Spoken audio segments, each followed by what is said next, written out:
What is closed testing and why use it?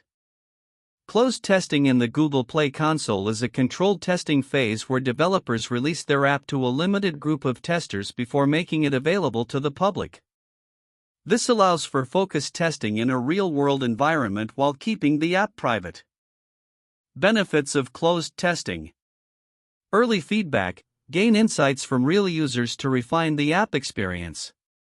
Bug identification, detect and fix issues before public release, improving stability. User data collection, understand how users interact with the app and optimize accordingly. Quality improvement, ensures a smoother, more polished app for general availability. Who should use closed testing? Developers seeking feedback before launching their app. Beta testers who can provide structured reports on app performance. Specific user groups, enterprise users, gamers, or region-based testers, for niche testing and targeted feedback. This is all I had to cover in this video.